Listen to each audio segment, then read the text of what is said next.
Hello and welcome to Nice and Blunt. It's time for another live stream. I'm already in the middle of a draft. I figured why not stream it? Let's go.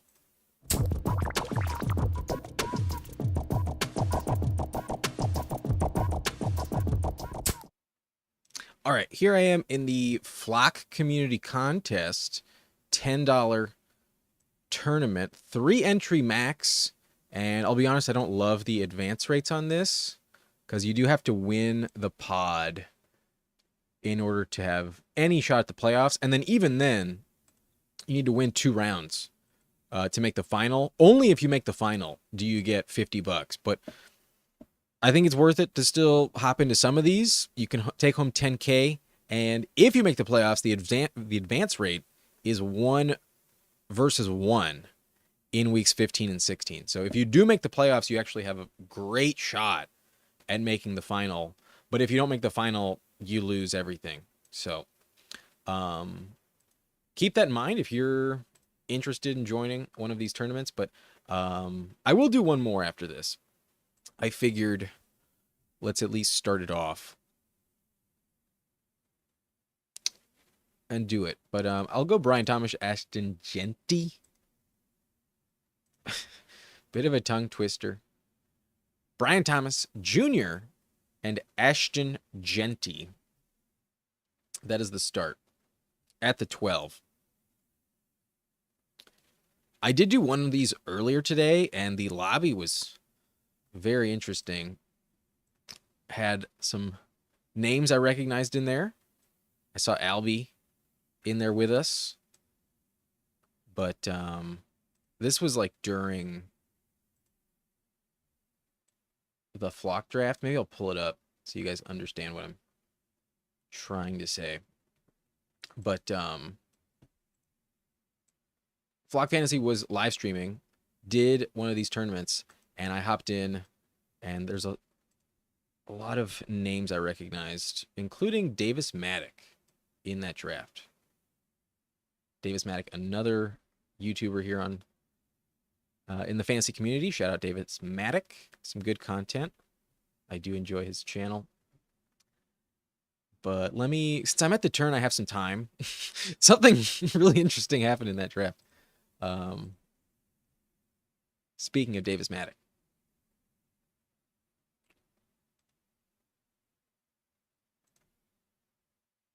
Let me find it. Number 4. I think this is it. Yeah, so this is the draft I was in earlier. And we'll pull up the board. I had the 101. Maddock had the 112. And at pick 60, he goes Jared Goff. And honestly, I think he still had a great draft. Running back's a little tough on his team. But really, the swap he made was RJ Harvey at the turn for Zach Charbonnet, basically. Goff normally would have been taken at 109 if he's on this team. So that's the swap he made. But otherwise, the team is actually not bad. It did raise a big eyebrow. I was like, what the fuck? Goff early. I just thought I'd mention it. It was an interesting draft. My team, I really liked my team. I think I have a shot in this draft. We go Jamar Chase, Bucky Irving, Josh Jacobs, Sutton to open up that Bo Nix stack if I miss out on Burrow. Then I take Kenneth Walker at the 5th round, followed by Egbuka, Jacoby Myers. I'm still fine on this. But I go Egbuka, Jacoby Myers at the 6-7 because we got sniped on Burrow by 1 pick. That team did have T. Higgins, so I kind of saw it coming. I kind of assumed if I did not take Burrow, I was not getting him at the 6-7 turn. So went Kenneth Walker there in Sutton, and my plan was hopefully I could get Baker Mayfield and Bo Nix at QB. I did get sniped on Bo Nix though. The team with Lamar Jackson took him, grabbed Evan Ingram around the turn, so at least they had a plan, but I was a bit surprised that they did go that direction. But I did get Baker to stack with Egbuka and Bucky Irving. That was nice. And then we did get Darnell Mooney to fall. You know I like Mooney. Then I got Loveland and Caleb Williams at the next turn. I took a swing on Kyle Pitts, went Demario Douglas, Jalen McMillan for another Baker stack, and then grabbed 3 more running backs and a tight end. Ja'Cory Krosky, Merritt, Will Shipley, Roshan Johnson at round 17, and then Theo Johnson as my final pick. I think I had a good team. But yes, reflect this on. I was also like, Yo, what the fuck? Goff at 60. I mean, maybe Charbonnet is gonna be the guy. Perhaps Charbonnet. Maybe I made the wrong pick with Kenneth Walker, but I'd rather have R.J. Harvey than Zach Charbonnet. I am back on the clock. Not gonna take Breece Hall. Not in the mood for Breece Hall. Could go Terry Jaden Daniels. I kind of want Kittle on this team, but let me think about it. I'm going to go Daniels 100%. We need to win this pod. We need every advantage we can get. So perhaps the stack in this smaller field contest is not like as critical, whereas perhaps the elite tight end gives me like a clear-cut advantage. I'm going to take a swing. The odds that we finish first are slim in the first place. They're less than 10%. Let's go rainbow strategy. You know, I've shit on the rainbow strategy. Usually everything associated with the rainbow these days is complete garbage. But not today. Not today. It's not June.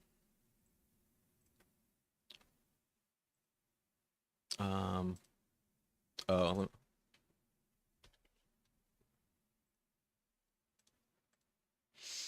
Yeah, reflect the sun.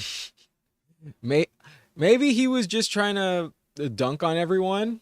I don't think the team worked out poorly for him, despite the Goff reach. I don't know if he timed out or he just had him queued up and he knew for a fact that was a Goff team. I mean, I think in this league you need the stacks a little bit. Kind of regret not passing on Terry there, but I don't think it's the end of the world. I think I'll be okay. But I'm taking a slightly different approach with my 12 slot team. But elite QB, elite tight end, Brian Thomas, Ashton Jeanty, 2 top 10 flex plays at their positions. Let's make it work. But I'll show you real quick that other draft I was in, because the people who were in this, I recognized so many names. I thought it was just really, really interesting. We had Veagles 88. I'm pretty sure I've drafted with Veagles many times. Vinny Veritas, I recognize from all of the Flock drafts, always drafting with the Flock. And then Sabala the Bala, I can't say I recognize. Draco, also in a ton of those drafts. Big Mac 2828, I don't know.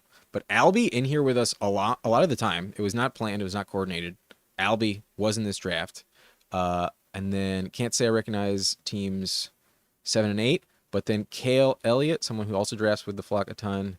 Cade Calander as well. And then Davis Maddock at pick 12. Thought it was a really interesting lobby. Personally, maybe you guys don't care. Anyways, we're back to tonight's draft that is on the stream. Maybe we focus a little bit more on this. But Alvin Cho asking, do you like at the 107 in a 12-man PPR? Who do I like at the 107 in a 12-man full PPR, half PPR league?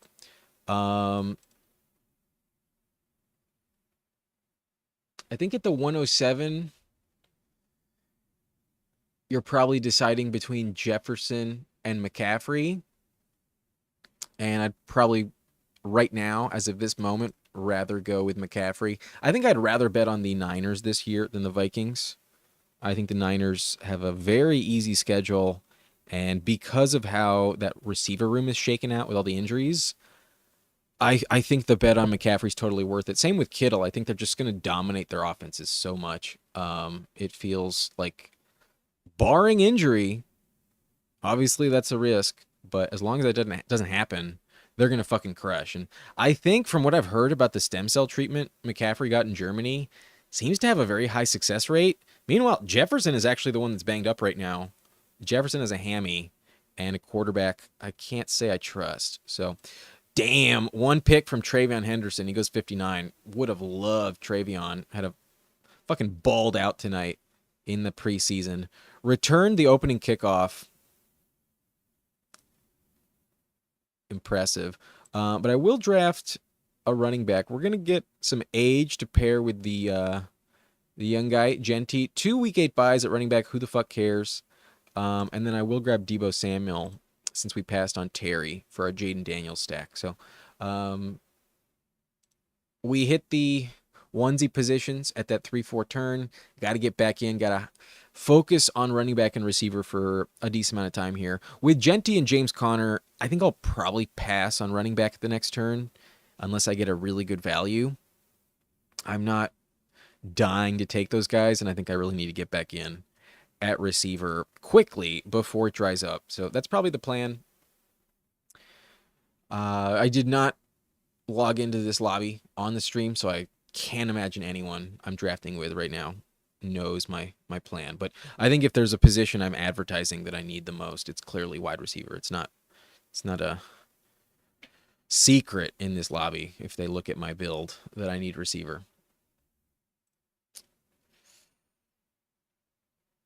Reflect the Sun liked Holani. Holani looked okay. I was surprised that that's the Seahawks, right? Yeah, I think that's the Seahawks. Thought they would have had Damian Martinez out there. Damian Martinez either benched for Holani or was behind Holani on the depth chart, but unless I'm mistaking them with the Raiders, but I'm pretty sure that's the Seahawks. There's so many names. Sometimes these peripheral guys, their teams kind of fall out of my head. But Reflect the Sun says McCaffrey in his last 6 seasons has played 4, 16, 11, 6, 7, and just 3 games. If he smashes, I'm done, as I have just 2 shares. Yeah, the injury risk is obviously there, but at pick 7, you're not getting the elite of the elite. You have to take on some risk, but there is no higher ceiling than McCaffrey. I think he's worth it at pick 7. But if I could take Jefferson and I was maybe in like a... No, I guess even full PPR doesn't matter because McCaffrey's a great pass catcher. This is half PPR, the question that Alvin was asking us. I think I would go McCaffrey there at the 107. If not, I would take Jefferson. And then if anybody else that's going above him that went in this draft, Jamar Chase, Bijan, CeeDee Lamb, Saquon, Gibbs, is on the board instead, then that's the direction I would go in. But assuming those 5 guys are off the board, for me, it's a decision between CMC and Justin Jefferson. I lean Christian McCaffrey because I think having the elite running backs this year are so valuable. I think in redraft, that is the strategy I want to be using. Get some really, really high upside running backs. And ideally 2. Ideally multiple. But at least 1, 100%. Maybe I move this up, see the board just a little bit more. You probably don't need to see all the logos. But like I mentioned this morning, I did get my red badge in the last, 3 days. That's nice.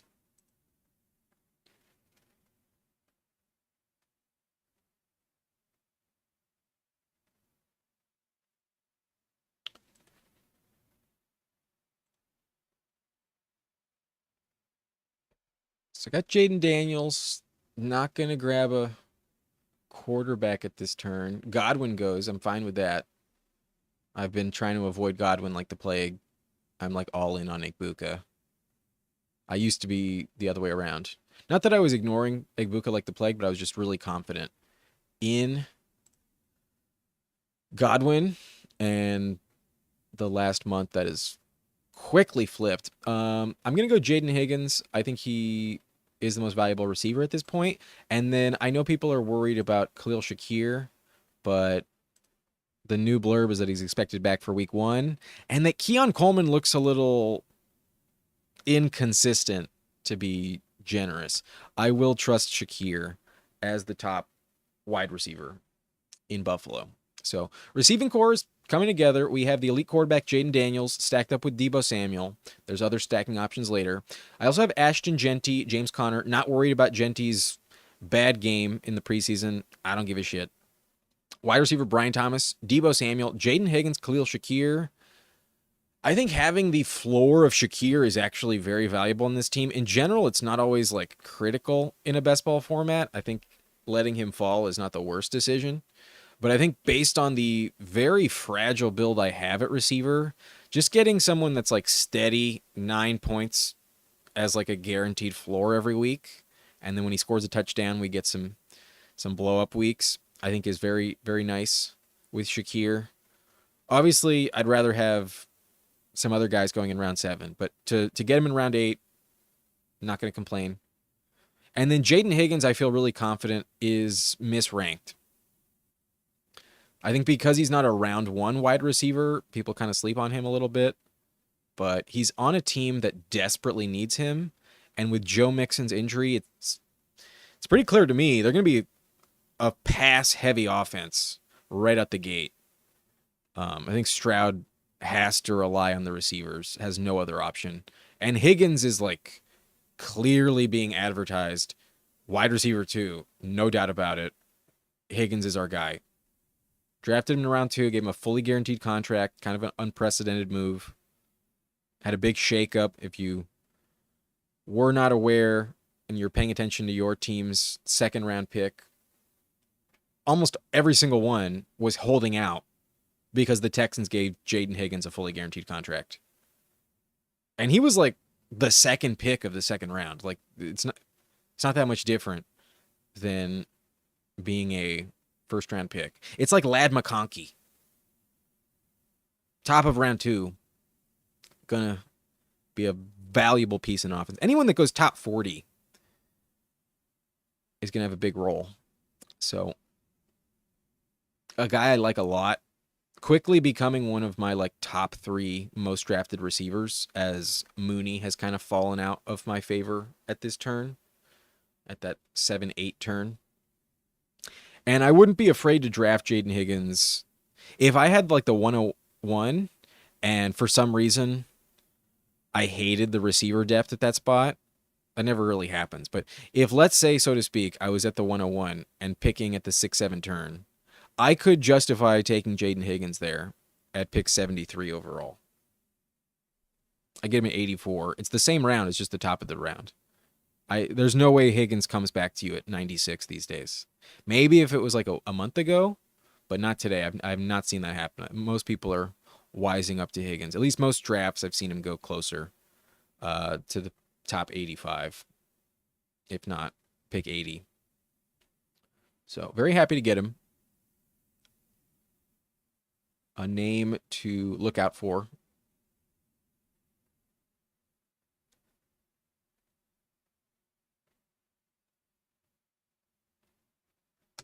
Reflect the Sun asking, how long have I been drafting on Underdog? I think this is my 4th year on Underdog, I believe.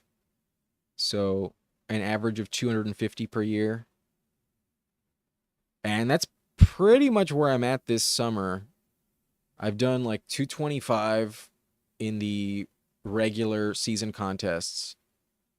And then I did like another 30 or so in the big board, like pre-draft. And I'll probably crack 300 by the end of the month. At least get close to it. But, wow, Pittman fell. Do I take Pittman, though?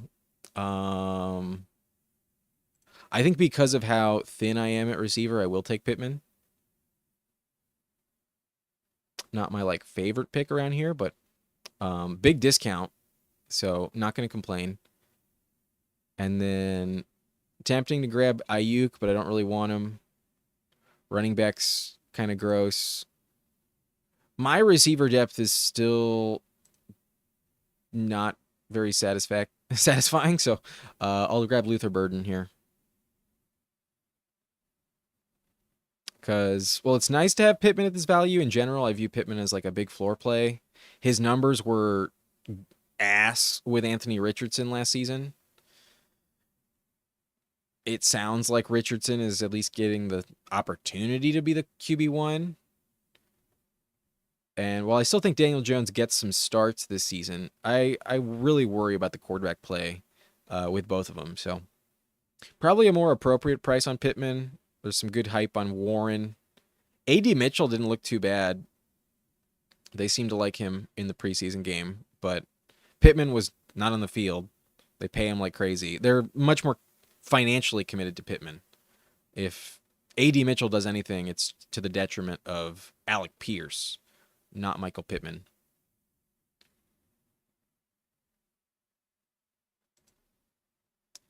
So receivers coming together. I also just remembered Pittman has a very good Week 17 correlation with Brian Thomas Jr. The Jags and Colts are playing each other. I think that could be a very high-scoring game. And then one reason I did take Luther Burden was to pair with George Kittle. They play each other in Week 17 as well. Niners versus Bears. Also feels like a potential shootout. That's in primetime, Sunday Night Football. Should be a good game.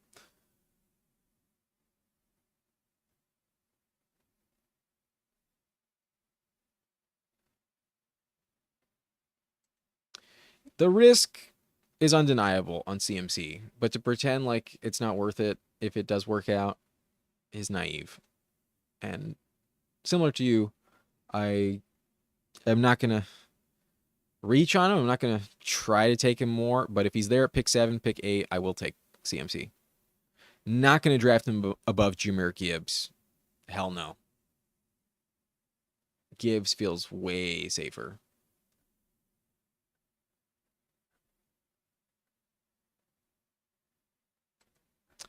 Garendo's also valuable piece.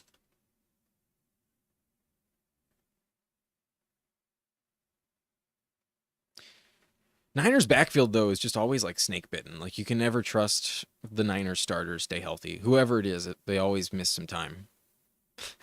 It's like inevitable. I don't know if it's just the way that Shanahan calls plays or training staff in the building. I don't know what the deal is there, but always injury risk in San Francisco. Mims goes at 123. Rough. A team does not have tight end. I would not be passing on Tucker Kraft for Marvin Mims.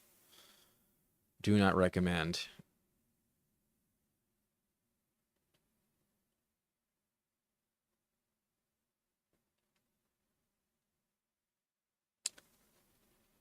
So the team, for me, probably needs a running back pretty badly, if not 2 at this turn. So definitely in consideration.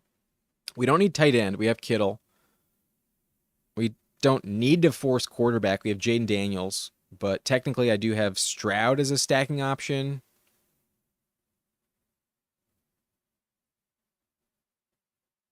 Not the worst pick I could make. Just kind of worried about his O-line. Ray Davis off the board. You know I like Ray Davis, so a bit of a bummer. Not ideal. And then the other player I'm targeting here also has a week 8 bye, so not great. But I think I will be taking Tank Bigsby 100% here. Week 8 bye, not good, but I think that's the move. And then while it's really tempting to take Stroud, he was so bad last season. He has no rushing value at all. I think I'm just going to lean on Jaden Daniels and grab some other values later. In that scenario, I will grab Jaden Blue. I need someone that does not have a week 8 bye. Tootin is out of consideration there, so is Trey Benson. And between Dylan Sampson, Rashad White, and Najee Harris, Dylan Sampson's interesting, but I have no idea to invest in the Browns in a In a lobby where I have to take first place, I'll ignore Cleveland entirely. Let's just closet them, bury every Brown in the backyard. Not interested. We're leaning on the elite QB, elite tight end in this thing. But OM Godlike, what's up, man? Am I drafting more? I will draft one more. I think I'm going to do a flock community contest. One more after this. Likes Samson, but Ford has the best chance. I'm still worried about Judkins, man. I still think Judkins could get on the field.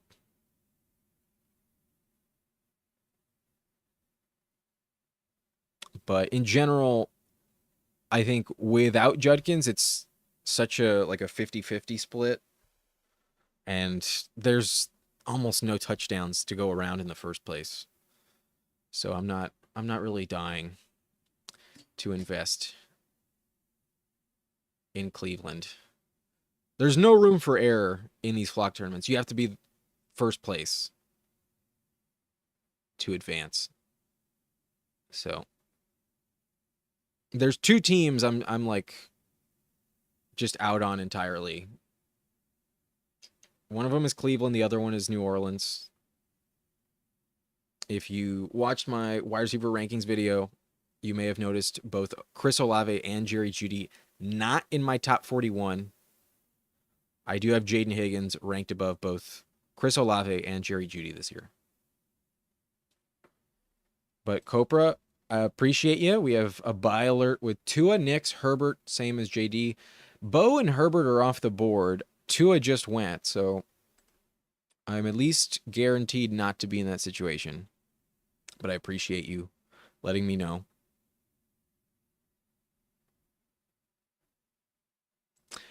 But OM Godlike, I do agree. I think week 1, Jerome Ford has the highest trust level in that backfield. Braylon Allen would have loved Braylon Allen on this team. Some interesting hype on Braylon at the moment. But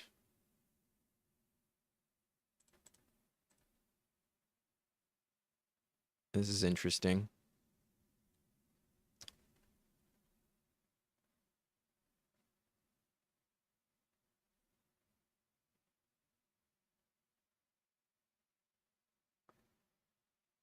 Romeo Dobbs off the board. What is Runyon going to do? Runyon has sniped me a couple times. Goes Hunter Henry. Whew. We get, at this point, I think it's a steal on Keenan Allen. Must draft. I think he's more valuable than Quentin Johnston and Trey Harris at this point. Give me Keenan Allen at the 13-14 turn. I kind of regretted not taking him in the last round, but I needed running back badly. And then need quarterback. We go trusty Geno Smith, and we do have Ashton Jeanty to pair up with him, so it's not completely misguided. Jeanty will be catching passes, so we get Geno Smith. And there's at least one guy I'm interested in taking as a backstack for Geno Smith, so fully justified in my opinion. And I do believe I can stop with both Jaden Daniels and Geno Smith. Having that top 3 guy with the potential to be the best guy overall in Jaden Daniels. And then a very underrated option in Geno Smith. I think Geno is as valuable as Trevor Lawrence this year. They were both equally as valuable last season. And I could argue Geno Smith is in a better situation this year. And has proven more than Trevor Lawrence. I know he doesn't have a playoff win. But the resiliency, I kind of feel like Geno's mindset is one that I kind of trust a little bit more under center than I trust Trevor Lawrence. As of today, I wouldn't say Geno's more talented than Lawrence, but Lawrence has been pretty underwhelming last couple of years. Geno has stayed healthier than T-Law. So I think Geno's one of the most valuable picks at quarterback on the board. Not going to pretend like he's a top 12 quarterback, but I do rank him in like the top 20 personally. And he goes behind guys I would not want to bet on above him. Like, I'd much rather have Geno Smith than JJ McCarthy. I'd rather have Geno Smith than Michael Penix or Tua Tagovailoa or Cam Ward or Stafford as of today. Right now, Stafford's a little bit risky. Geno's more mobile than Stafford as well. I love Geno Smith. Love his situation in Las Vegas. But the player I wanted to stack him with at the next turn was Dante Thornton. He has been creeping up the board. We've got him a lot in previous drafts over the summer, so not going to be upset to miss out on Dante Thornton. He does go round 14. I was hoping to get him basically around 16, so does not happen. I'm much more in the camp of Dante Thornton than Jack Betch. Keaton Mitchell goes 170. Okay, this person maybe just a little recency bias from this week's preseason action. But don't hate it. There's a lot of picks at the later rounds here that are revealing themselves to be unwise. And, you know, there's only 4 rounds left. I think once you hit round 15 especially, if there's a guy that you want, even if he goes undrafted, if you only have 4 slots left and they fill that position, just fucking take him. These last 4 rounds, just fucking take him. If you feel strong conviction about it, go for it. Do not hesitate. Because next thing you know, somebody else in the lobby likes him. They snipe you. You have no access to him.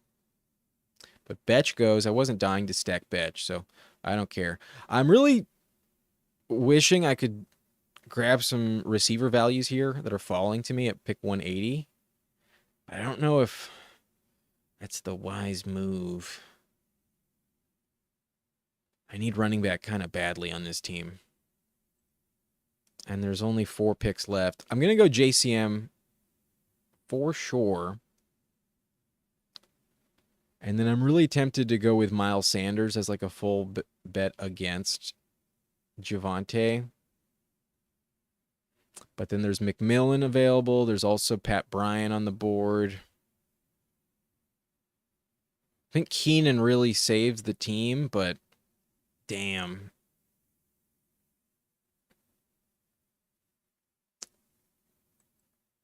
I'm going to go Jalen McMillan. The upside's too high. If I'm wrong about Igbuka, it's because McMillan still has a decent role. And when McMillan was the wide receiver 2 in Tampa last year when Godwin was hurt, McMillan was averaging 13 plus points per game. McMillan was top 15 at the position. Really, really good. Nathan asking, what draft am I doing next? I will ask you guys, do you guys want a Flock Community Contest or an MMG? Or a puppy? Maybe we do an MMG and a puppy. I'll probably pivot to the $5 drafts. That way I can get 2 in. OMG likes a BBM. I'm not going to do a BBM tonight. I do BBMs on Sunday. I will do a BBM, at least one on Sunday. But tonight, I will admit I'm not doing a BBM. Nathan says puppy or MMG. I'll probably do one of each then. I'd be down to do one of each. So let's do puppy next. Let's do the puppy next.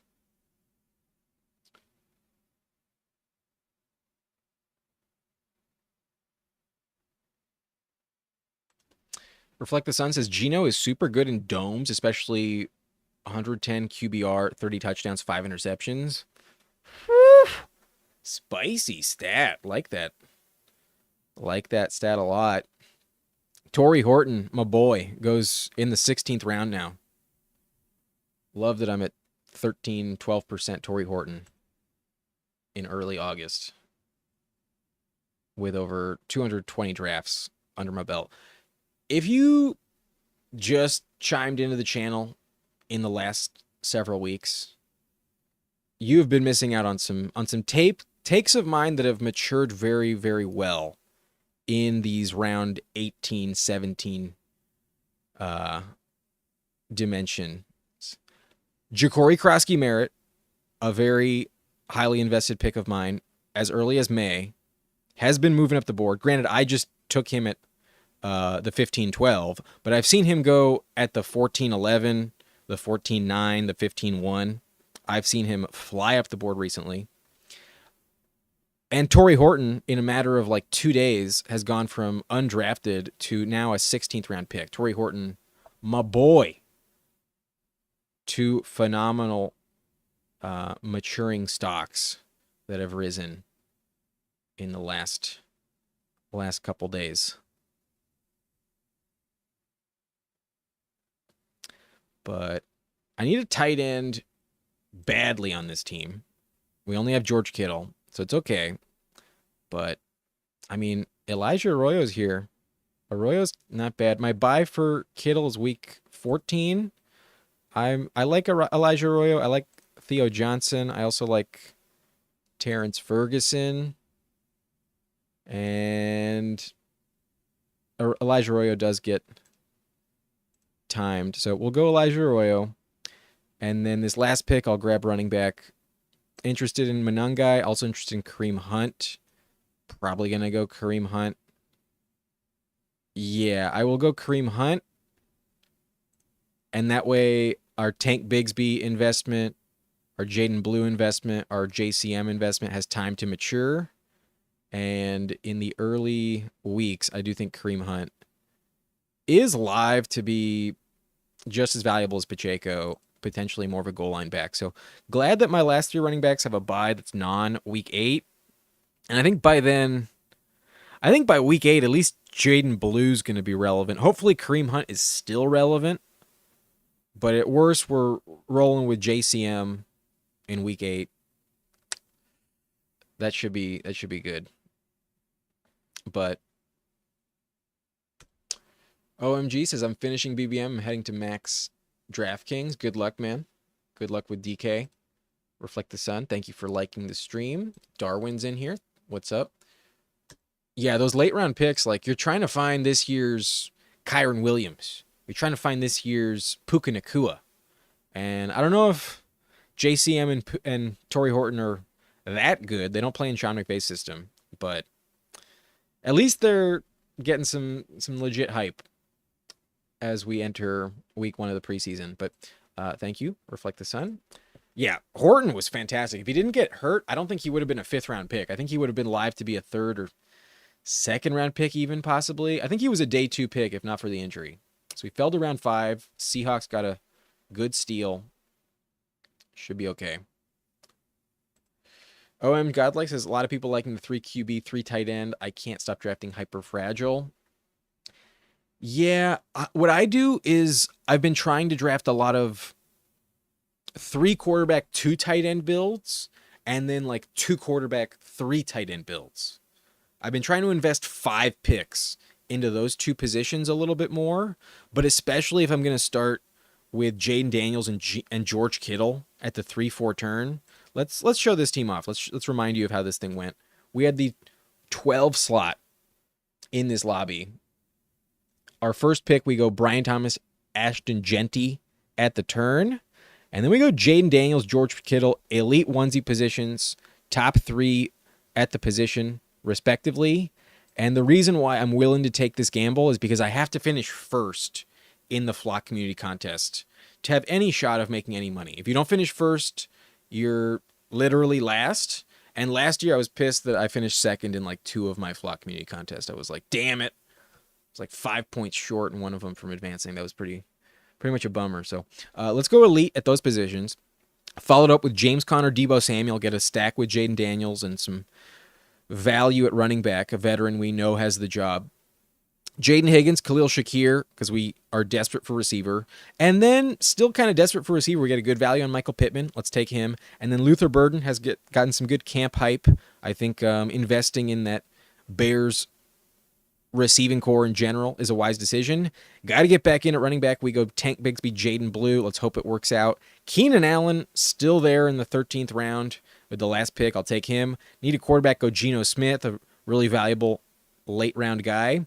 And then last 4 rounds, we just fill in the roster with Ja'Cory Krosky-Merritt, a good value on Jalen McMillan, Elijah Arroyo as tight end 2, and Kareem Hunt. They should be involved at the very least. So that's it for this draft. Let's hop into another one. We mentioned we're doing a $5 draft next.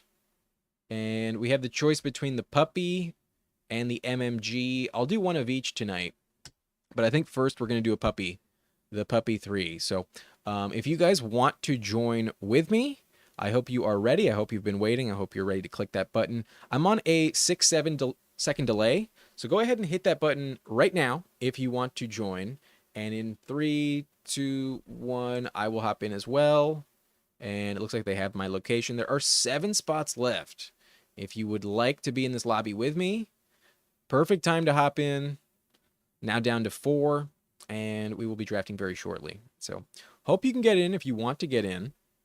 Always love to draft with the audience. And if you do join, please let me know which pick you have. But this lobby is full. No longer available spots anymore. No vacancy. I do have pick 3, and I'm comfortable with pick 3. We may not get Bijan, but we can go in any direction other than Jamar Chase. So, pick 3. This new draft board settings are kind of growing on me. I'm starting to somewhat appreciate having the picture of the player with every pick. One thing that I thought was desperately missing, and they did fix it quickly, is the overall pick number. Like before, it was just the 103, the 104, the 105. Now you actually get picks 3, 4, and 5. And in round 1, who cares? But when I'm in round 7 and I'm looking at, pick 75 versus 83, I would like to know that. I would like to know what the difference is, especially when I look at a player's ADP. Because the ADP tells you which pick overall. The ADP does not tell you which round and which pick of that round. So Bijan, Saquon off the board. I'm trying to win, and I think I can figure it out at receiver, but having that elite guy is maybe worthwhile. We'll go CeeDee Lamb. I did review my NFC exposures earlier today and noticed I was kind of underweight on some Cowboys. So let's try and rectify that. And we can still get good running backs at the next 2 rounds. So let's just get the elite wide receiver on the team, lock up those points. That's one of the 3 wide receiver slots that we just know is checked off, fully accounted for every single week with CeeDee Lamb. That is valuable. I've been kind of fading it a little bit more, but if I didn't go CeeDee Lamb there, I was going to take Jahmyr Gibbs. Full disclosure. Scott is in here at the 12th pick. Who's your manager? Love to see it. I do not recognize anybody else's name, so maybe I'll just want to spectate. No problem with that.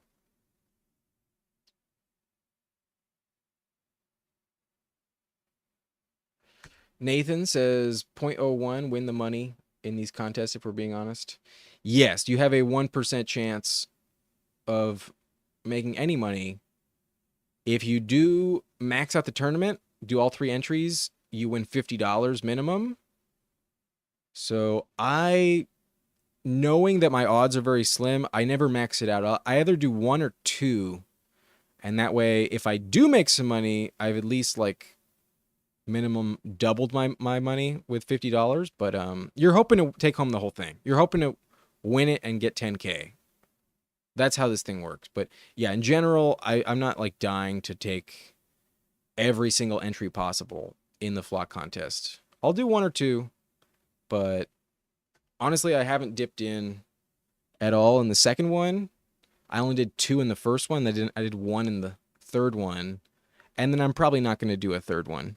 in the contest that's available right now. Yeah, the odds are pretty slim. But Twisted Folk says, good to see you again this year. Third year playing, first year watching and participating in mock drafts. Your channel's always a huge help. I appreciate that, Twisted Folk. Thank you for the compliment. I'm glad we could be of help. And I think this year I'm not going to put my waiver wire video behind the paywall. I think I will be letting you guys know my waiver wire targets. And while that may give me a disadvantage in the subscriber league, I think it's going to be a good benefit to you guys who watch the channel. So thank you for tuning in. I appreciate it. And I see you have a question about your full roster. I'll get to that after this pick. But we're going to go... Chase Brown's been moving up the board, so let's get him while we can. Let's go Chase Brown here. I do have a lot of Josh Jacobs already, so... I have them back-to-back in the same tier. I don't see a big difference at all. But we'll get the better pass catcher. And also, maybe an excuse to draft Burrow at a discount later on. But T. Higgins does go. I would love to have gotten T. Higgins to pair with Chase Brown. That's okay. And this guy can take whoever he wants. I'm not grabbing the receivers at the top of ADP. So, not dying to do that. That is the luxury of having CeeDee Lamb. We will get back in at running back. And a justified Kyren Williams selection there. I was going to go running back myself, so I will go Omarion Hampton. I thought about maybe taking Kyren there myself. But I have Hampton and Kyren back-to-back. I'm not really worried about the Rashawn Slater injury. Like, yeah, it's not ideal. I can't, 100% rank Hampton above Kyren anymore, but I don't think you have to rank him any lower. I think that Najee situation is really the reason to be trusting Hampton. Elite upside, and all of the reports, he can be a true bell cow. He might still be a fucking steal in the third round.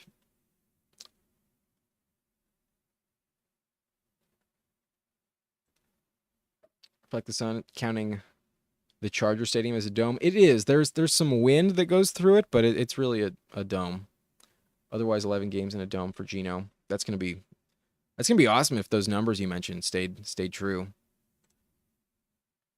Alex Ott is in here at number 2. First time watching the show. Glad to see you, my friend. Like the start. Also fading receiver, and McBride is a valuable guy. Like the Kyren Williams pick. Like I said, running back there, I think, was the move. If not running back, I think quarterback is the move. I'm not dying to take Tyreek Hill, Garrett Wilson, Marvin Harrison. I used to love taking Devontae Adams. Now it's kind of risky, and given I have so much Devontae Adams, it's maybe I stop. I don't want to, though, but definitely doesn't feel as good today with the Stafford injury. But I feel like Stafford's going to be fine. I think people are kind of overreacting to Stafford. But I have so much Adams, I'm not going to desperately cling to him as he falls down the board. Yeah, Reflect the Sun saying brutal for the Chargers. They just have terrible luck. I'd probably take the Broncos to maybe beat them in the standings. But I think they're at worst a 10-win team this year, and that will be viable for the 7th overall seed. They could still be a 12-win team. Now I'm a little worried that maybe they lose a game that they shouldn't because the opposing team has really good pass rushers. But it's really the right side of the line that struggles, because Joe Alt sliding into left tackle is... Joe Alt could literally be the number 1 graded PFF tackle this year on the left side. Joe Alt all-pro season is probably incoming, but now who's the right tackle? Not great. We did see the Vikings lose Christian Darrisaw, and it didn't really slow them down at all. They did trade for someone to address that weakness. So perhaps they need to trade and acquire someone new, but Vikings won 14 games last year and lost their left tackle, Christian Darrisaw, an elite left tackle, by the way, like week 5, something like that. I think I'm going to take George Pickens. I think we're going to get all in Dallas right here. And we have 4 picks around the turn. Let's just avoid that. Team 2 does not have a receiver, so perhaps I get back in at running back in the next round. But right now, I definitely want to grab a receiver. And we're loading up a Cowboys stack, obviously, with CeeDee Lamb and George Pickens.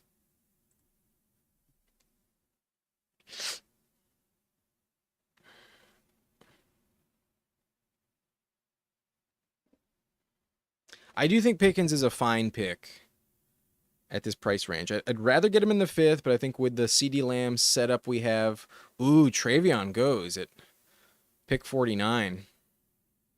That's notable. But that team did pass on Burrow, so Burrow could be in play for us at the next round, and that means I might get 1 fewer receiver than I want. And for that reason, I think I'm not going to take Chuba Hubbard. I would have probably taken Travion if he was there, but instead I'll play a little safer. We'll go with DK Metcalf. We need some receiver talent on this roster, and I am in play to take Burrow at pick 70, assuming he circles back. I don't think I'm going to leave team 1 Joe Burrow if I can get Burrow at the 6'10". I will snipe on Burrow in round 6 if I can. So we'll see if he comes back. With that in mind, I know I can't double tap receiver at the next round. So that's why I'm going DK Metcalf. But if you want to take Chuba Hubbard there, I wouldn't fault you at all. Grabbing a third top 20 running back is not the worst strategy you could find. Yeah, Henderson looked fucking elite. First touch of the game, kickoff return, touchdown. So much speed. Henderson is a top 2 running back for me. My second most drafted running back behind Ray Davis. Unless it's changed recently, but I'm pretty sure that's the case. Let me pull up my exposure real quick.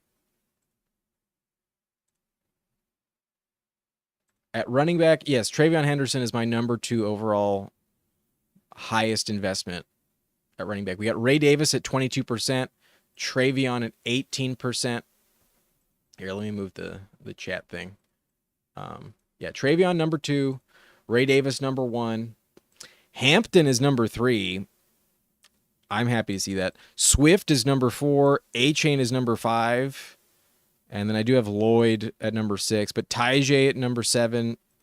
Tootin at 8. We got Rachaad White, Josh Jacobs, and Bucky Irving. And then Pacheco, Chase Brown, Braylon Allen, Roschon Johnson. Those are my top 15 highest investments at running back this season. Travion at number 2 feels nice. I do think you can chase him up the board. I think once James Cook is off, I think taking Kenneth Walker, Travion Henderson is fine. And I have Travion ranked above Breece Hall now. I have him in the same tier as Kenneth Walker and Breece Hall, but straight up above Breece Hall. I think as of today, I'd still rather have Kenneth Walker, but it's not the end of the world. Burrow goes in the 5th round, so I'm not going to get Burrow on this team. That's okay. Not the end of the world.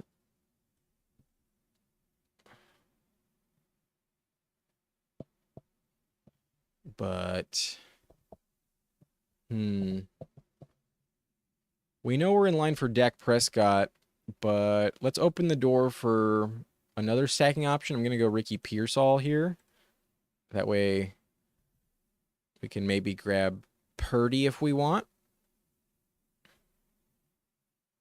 And then I'm really hopeful. No, he does not come back. KS Cash goes Igbuka. I knew I should have taken Igbuka. Here's the thing. I knew for a fact I wasn't getting either Pearsall or Igbuka, but because of how the ADP was, I was like hopeful that maybe Igbuka would circle back. But Igbuka's a great pick. I love that pick for you at team to Alex. Phenomenal pick.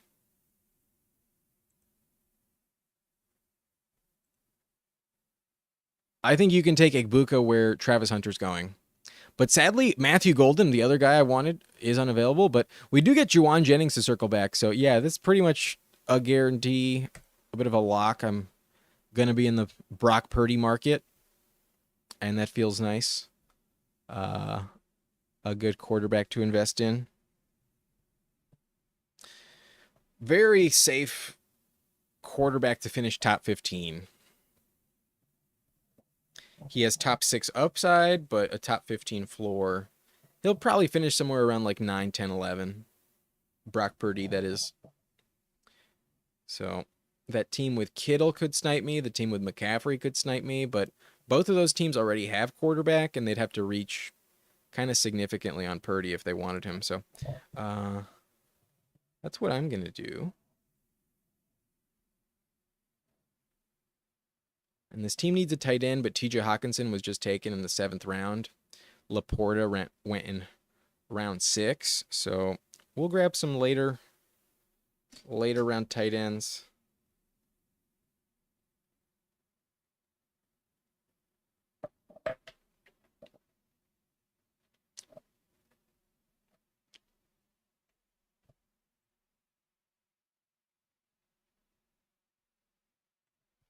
Alex, I think you crushed that turn. You took both of the receivers I wanted to circle back to me.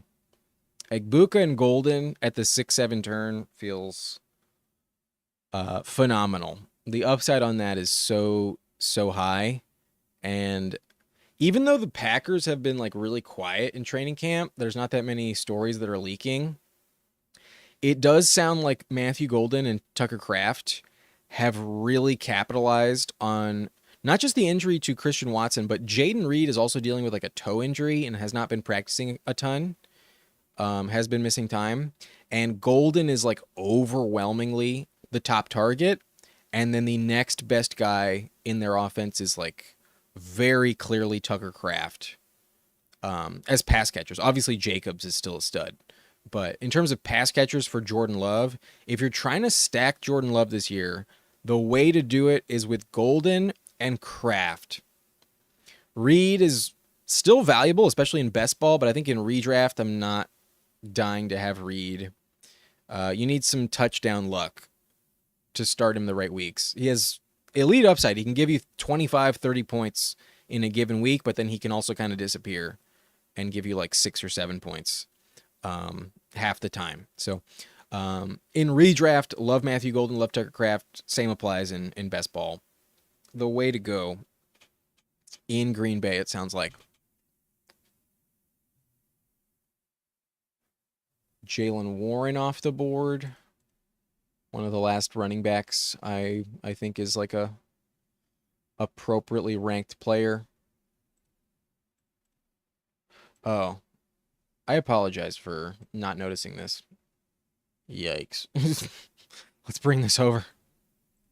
My bad. Jaden Higgins goes to CC Cash. We have KS Cash in here, and then we also have CC Cash.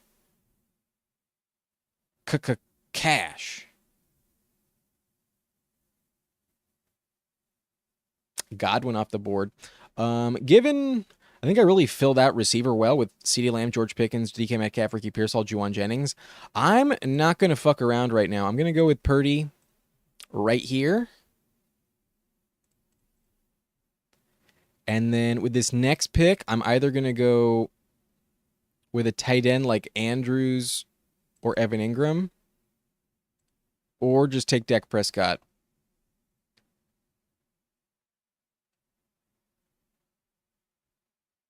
I'm not in the market for running back at this price right now. I feel like I can trust Chase Brown and Hampton enough. We have the Pearsall Jennings combo. Need Purdy on this team. I was taking him with one of these 2 picks. And then Mooney is hyper tempting, but I have a shit ton of Mooney. I got to calm down. Andrews is tempting, but mainly because of the likely injury. And I still think I can get a good tight end at the next round. So let's open the door for that. let's go just take Dak Prescott here. I got Lamb and Pickens. I'm not fucking around. Let's just take him. I remember on a previous stream not too long ago, in the last like week or two, we had pick 3 and we got very lucky. We got both Purdy and Dak Prescott in the 10th and 11th round. We got Purdy to fall to 118, but in this lobby I'm really not expecting that to happen. Would be kind of shocked to see it. And then Dak, people seem to like him even unstacked sometimes. So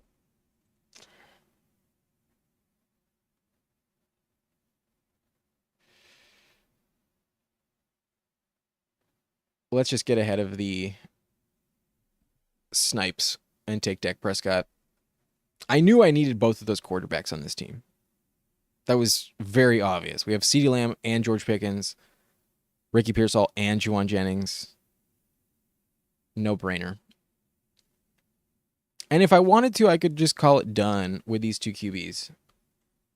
Yes, I did leave that unattended for a minute there. Apologies, Reflect the Sun.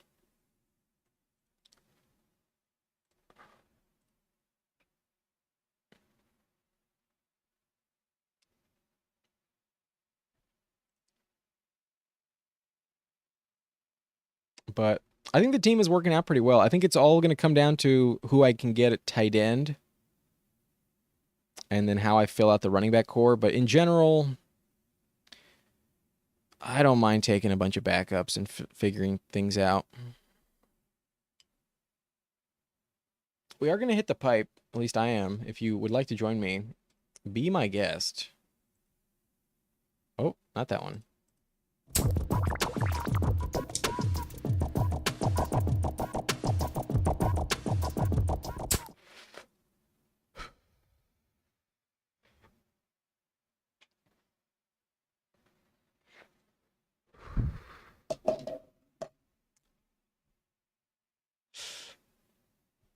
Feels good. We hit the pipe this morning on the stream. We hit the pipe this evening on the stream.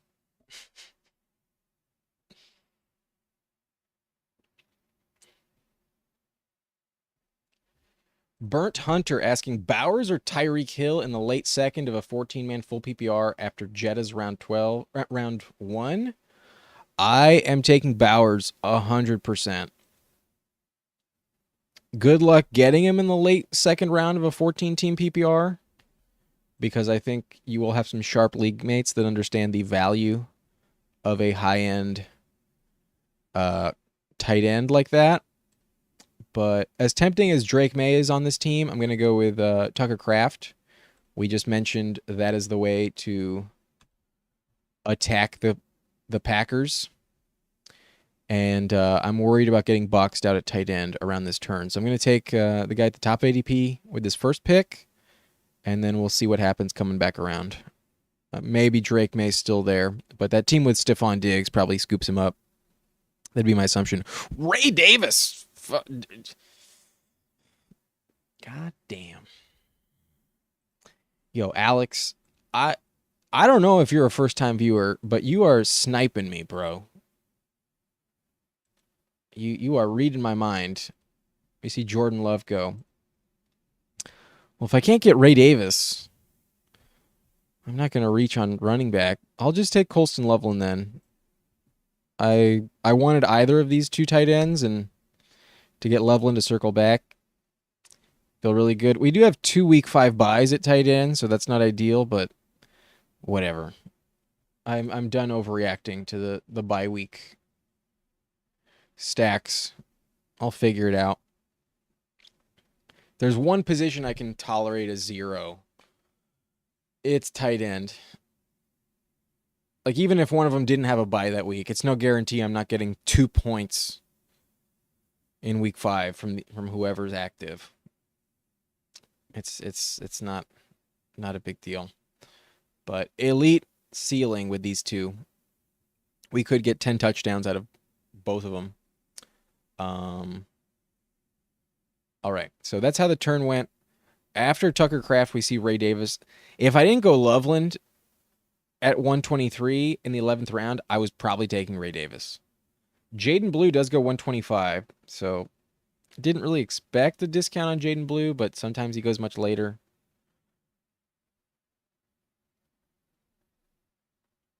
Not going to have a crack at Jaden Blue. We could always go Jake Ferguson if we need to. But do I want 3 tight ends on this team? Not desperately. I only have 2 running backs. I only have Chase Brown and Hampton. And then the team in front of me at pick 4, coming back around this turn, only has 2 running backs as well. They have Saquon and Bucky Irving. Otherwise, everyone in this draft has either 3 or 4 running backs. Most teams have 4. But at that last turn, Hollywood Brown comes off the board. Does that team have Mahomes? No, Mahomes is on a different team.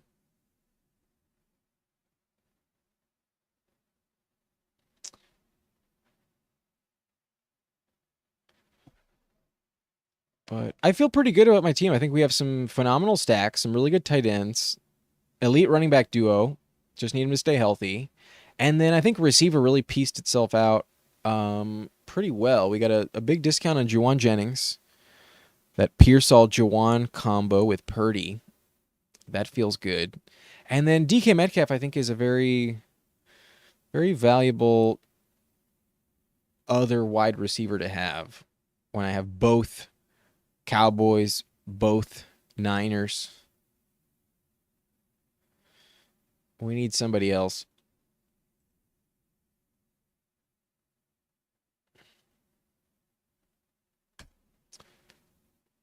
Alex, I think we are on a very similar vibration. The vibes I'm getting based on your draft picks and everything you've offered as input so far. I think we think alike. At least so far, we are thinking alike. I will check out the channel post stream. Judkins falling back around. Really tempting given the hole I'm kind of in at running back. I'm going to be drafting 6. The upside of Judkins is pretty phenomenal. I'll just take Judkins. It's not a palatable click. It's not a fun click. Anytime you invest in a potential felon, right? The domestic battery is a felony. Never feels good. Never accrues good karma. Honestly, I regret it instantly. But we only have Chase Brown, Hampton. I need someone. Granted, the team that is also in a jam at running back with Saquon Bucky did pass. Maybe I should have taken my cues from them in a similar predicament. But as much as I would like to bet on the upside of Bashal Tutin, instead I'm going to go with a player that's actually getting first-team reps right now. I'm going to go Braylon Allen.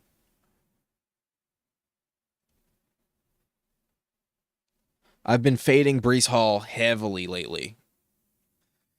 I took him in BBM, I think last week or maybe the week before. I think it was on Sunday. Oh my God, I hated that team. I reviewed that team like meticulously afterwards, and like my full deduction was I made a drastic mistake taking Breece Hall. I think I passed on Kittle for Breece Hall. Fucking gross, man. Gross. It's probably not that bad, but I was already worried that Justin Fields was going to steal some rushing touchdowns from him. That's a big concern. Now we got to worry about Braylon Allen. And Justin Fields does not check it down anywhere near as much as Zach Wilson would. Frick the sun. Yeah, I really regret it. Last year he burned me so hard in my redraft league. I was the reigning champ in my 10-team PPR league dating back to high school. And I went with Brees Hall and Garrett Wilson. I got both of them in an auction format for a discount, too. Like, I wasn't trying to get them, they just went at a discount. Like, in a full PPR league, I got Brees Hall for cheaper than Jonathan Taylor. I got Brees Hall for like $48, I believe. And this time last year, Brees Hall was like a top 6 pick. Oh my God, that was one of the worst decisions I ever made because it also gave me a lot of confidence that I didn't need a lot of depth at the running back position. And I went into that. It's a 2 flex format, full PPR. You don't need a lot of running backs. But my only other like valuable running back was James Cook, and then I had like Brian Robinson Jr. on the bench. And Brees let me down time and time again. It was like every week he's projected for 20, 22 points. Oh, this week he's projected for 24. You're guaranteed the win. And every fucking time it was like 13 points max. There was a lot of 10-point games from Brees Hall. I am over Brees Hall. So give me Braylon Allen, even at a full round price hike. I was not expecting him to come back in round 14. And that's really the main like dialogue I have when I'm like deciding to reach on a player or not. Will he make it back? If not, even if it's kind of a gross ADP price, I don't give a shit. If that's the guy I want and I don't think he's coming back, I'll take him. And we get a really good price on Demario Douglas here. Demario has been moving up the board lately, a player I've been coveting. He falls a full round in this draft, goes 153 right now in terms of ADP. That would have been at the 1309. We get him at the 1410, so more than a full round, 13 picks past ADP.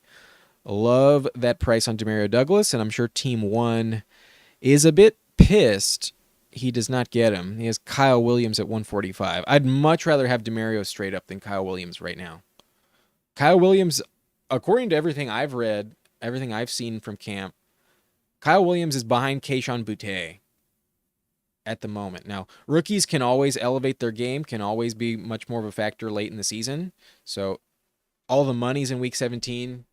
There's an argument for Kyle Williams. I don't think Kyle Williams should not be drafted. However, Demario Douglas is like the clear wide receiver 2, and Kayshon Boutte is getting every opportunity he has been offered to be the wide receiver 3. Shit. I know I need running backs. I'm going to go JCM. ADP says go Eckler, but at age 32, I think I'll pass on Eckler and take the rookie.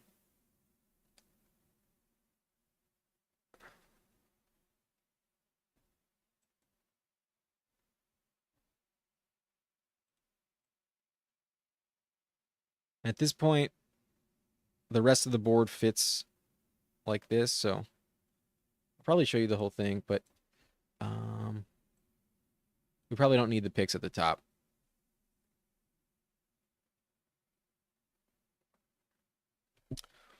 Okay, so last, what is it, 8 rounds that we can see? Round 7, I go Juwan Jennings, Brock Purdy, Dak Prescott, Tucker Kraft, Colston Loveland, Quinshon Judkins, Braylon Allen, Demario Douglas, and Ja'Cory Cross-Merritt. Definitely think running back was the right pick there. Perhaps given some of the risk I have with Quinshon Judkins, maybe I should have taken Eckler for some early season points. But I think when we have Chase Brown Hampton, how likely are they to get hurt by like week 6, week 7? You know, are they really destined to miss time early in the year? Probably not. So I think just having the high upside flyer depth, these big lottery ticket picks, a little more valuable. Plus, I got Braylon Allen. I think I'm chilling in terms of like a floor play. If I didn't have Braylon, then maybe I would have gone Eckler for some safety. But give me the home run swing on JCM. I'm not a Brian Robinson believer at all this year. Been heavily fading B-Rob.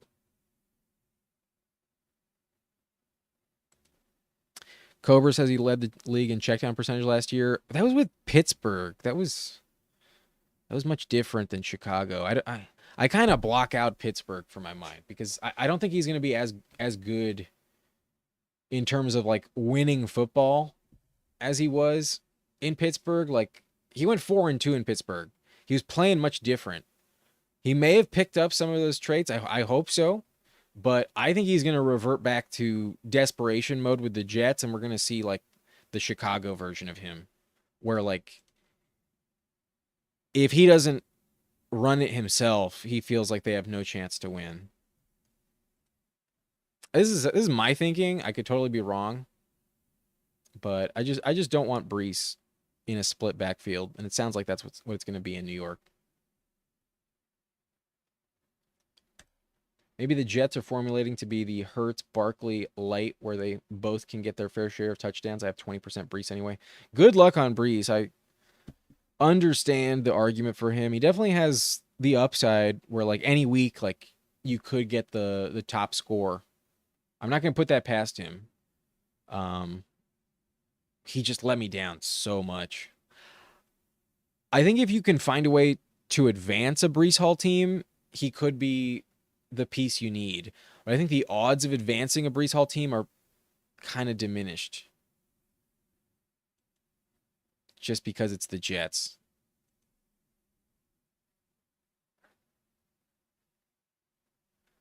Okay, 3 rounds left. I have Purdy, Dak Prescott. There are no quarterbacks I really want, so I think I'm going to call it with just those two. I need another tight end that does not have a week 5 bye, but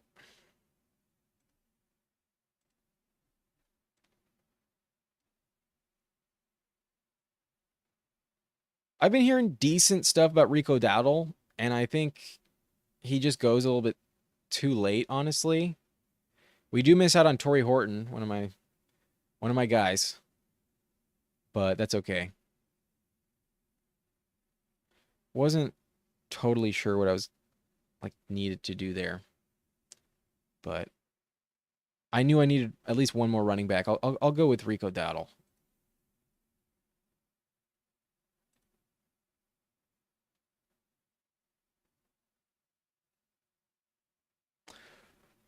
Kind of wish I took Torrey Horton, but obviously got sniped.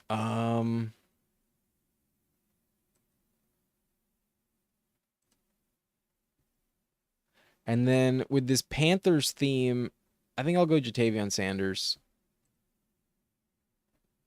He's been getting some good hype lately. If not, I think Theo Johnson, an equally valuable piece, going sometimes undrafted, maybe a more unique approach. But in these last 2 rounds, I know I need a tight end. I got the same buy with Kraft and Loveland, and I think I want some extra depth. But receiver, I'll grab one more for sure. We have CeeDee Lamb, George Pickens, DK Metcalf, Ricky Pearsall, Juwan Jennings, Demario Douglas, and kind of wish I took Torrey Horton instead of getting sniped by KS Cash. KS Cash also goes with Dante Thornton and Roshan Johnson, along with DJ Giddens. KS Cash, you killed this draft. All picks I would have made myself as well. The price discount on DJ Moore might have passed personally. I do have Metcalf ranked higher, but I understand the selection. Otherwise, everything was shit I would have done. I would have probably gone Hampton though instead of Kyron, just because of my Chargers preference. But Tyrone Tracy, Kyler Murray, understand that. Tyrone looks like the guy you want right now. And then Ray Davis, Jordan Love, Kyle Pitts, Josh Palmer, Dante Thornton, Roshan, Torrey Horton, DJ Giddens. Love team 2.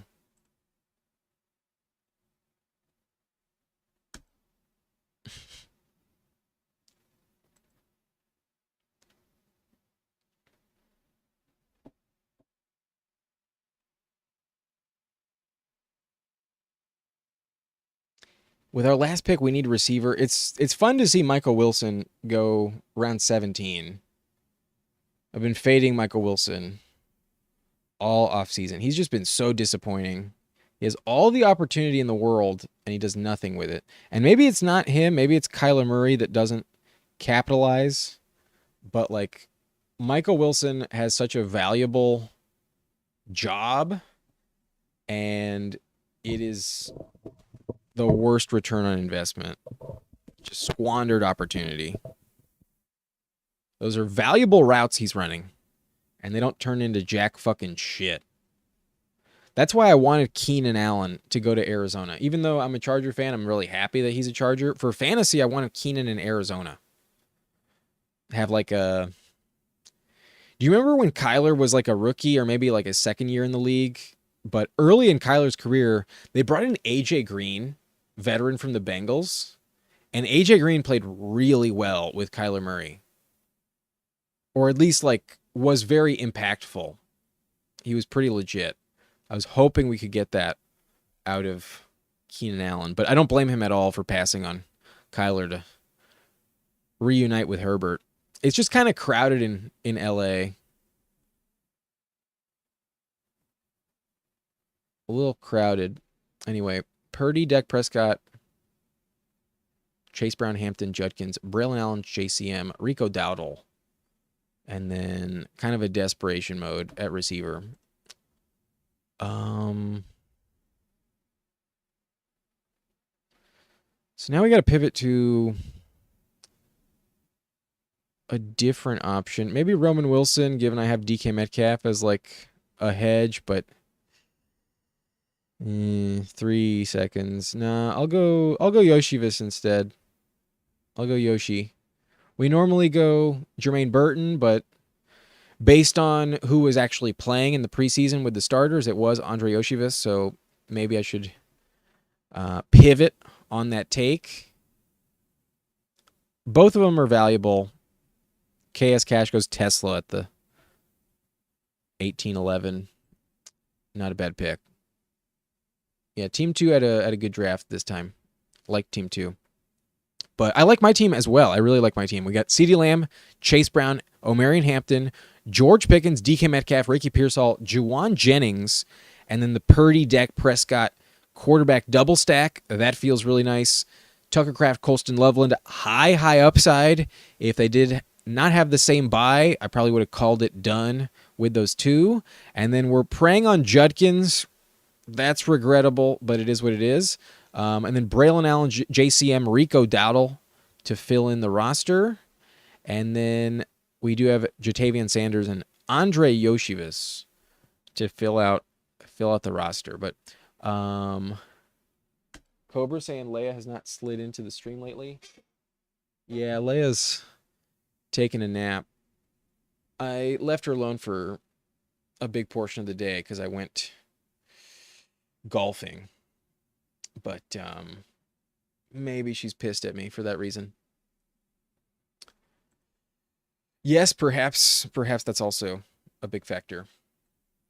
Anyways, go ahead and hit that like button, subscribe to the channel if you're new, if you're enjoying the stream, if you've learned anything or just stayed with me through the end, go ahead and subscribe. I feel like I would have earned it if that is the case. But hit that like button if you're enjoying what you're watching.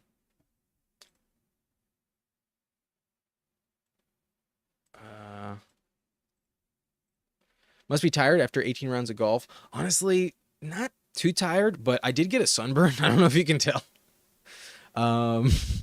And it's not like bad. Like, probably should have put on a layer of sunscreen by like hole 12 or something. But I feel like that is also adding to like a bit of fatigue, but not enough to stop. We are doing one last draft. Reflect the Sun is hitting the hay. Good luck on your draft. No worries, man. Catch you next time. Yeah. This morning was a nice draft. And we did do the MMG as well. And I want to hop into this before it fills. I've been having some good luck in the MMG. I've been liking the MMG. So if you want to hop with me, we are going to do an MMG. The advance rate's not terrible, and the payout's pretty decent. If you get first place, you get $30K. And if you do make the final, you get $400. So unlike the flock contest, you make your money back if you just make the playoffs, and then you make a decent return. Even if you max out this tournament, you would still win $150 if you made one team to the final. So $400 for the final minimum, $30K to first, and if you finish top 25, you do get $1,000. I like this tournament quite a bit, and for some reason, shit gets wild in this thing. So let's hop in. I'm going to hit the button in just a few seconds. Go ahead and hit the button right now, and I will join in 3, 2, 1. Let's go. I was the last person in this lobby, so hopefully you got in before me. If not, you'll just spectate. Nothing wrong with that. And we pulled a 12 slot. We had 2 early round picks so far in this draft. We pulled a 12. Being at the bookend, not the end of the world, but definitely an opportunity to make some bold calls in the 12 slot.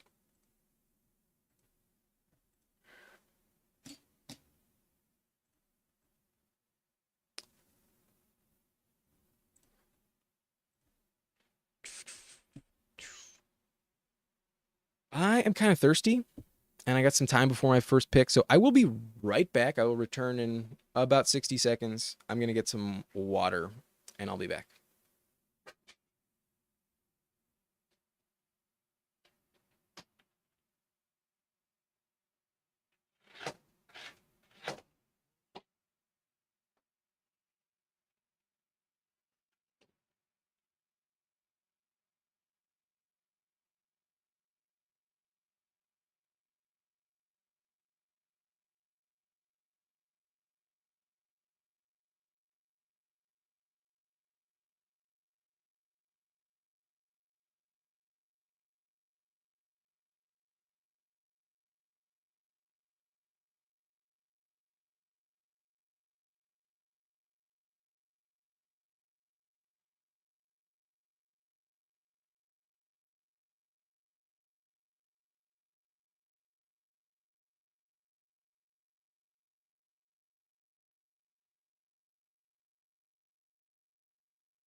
Oh, you thought I wasn't going to make it, didn't you?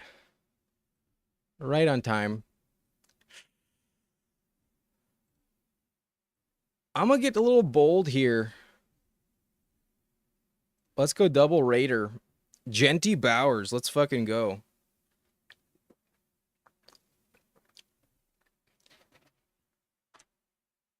Let's try it. It's at least different. Not too many teams have this. Let's trust Chip Kelly. Man's coming off a national championship. Let's trust Chip Kelly.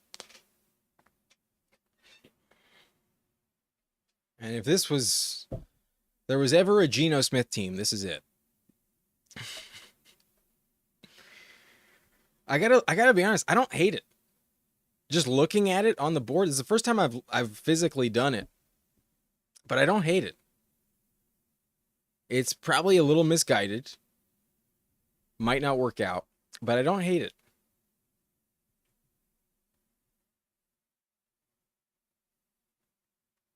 Mixing things up with a Genty Bowers start.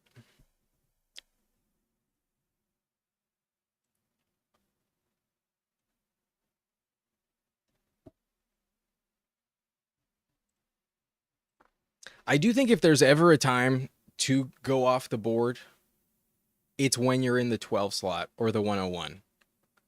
At the 101, you usually get really good values in general, so it's not as tempting. I think you can kind of pick your spots and play the board. But in the 12, you can do whatever the fuck you want.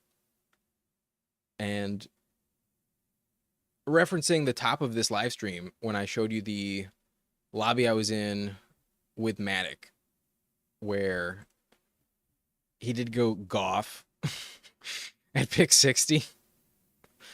While it was like insane and definitely too high, it wasn't like something that he couldn't recover from.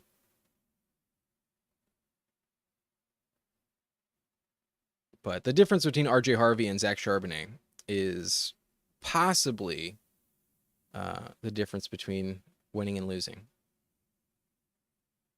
Most likely, it's a path to lose. Because you can still get Charbonnet much later.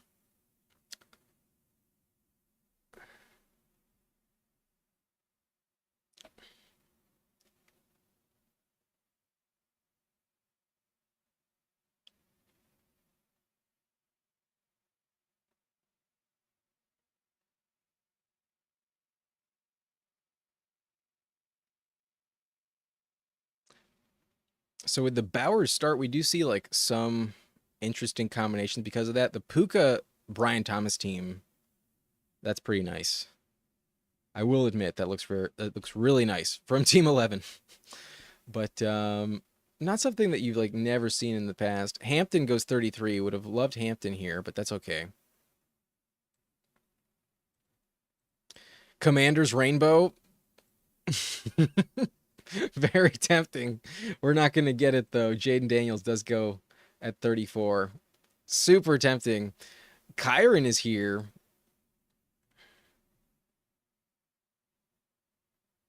I think I'm going to take Kyron. And then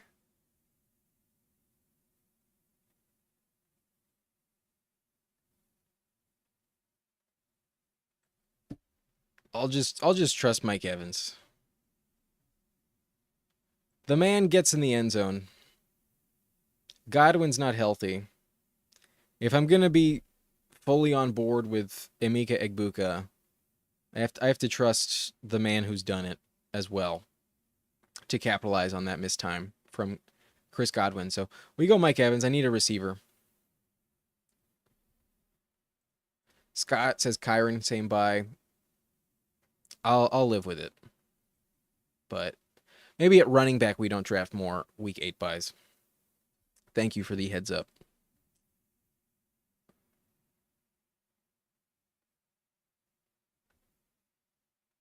But a little relevant. I don't dismiss it entirely, but I've been trying not to let it ruin my mood. Because there were some drafts for a while there. I feel like 2 weeks ago, there was like 5-6 streams straight where, especially at quarterback, I was just like shooting myself in the foot every single time I had the double buy. Quarterback, it's relevant the most. Tight end, it's a little relevant. Kind of annoying when you have good tight ends and you have to grab a third because of it. You can recover from a double buy at tight end, but at running back and wide receiver, you usually have enough depth where it fixes itself.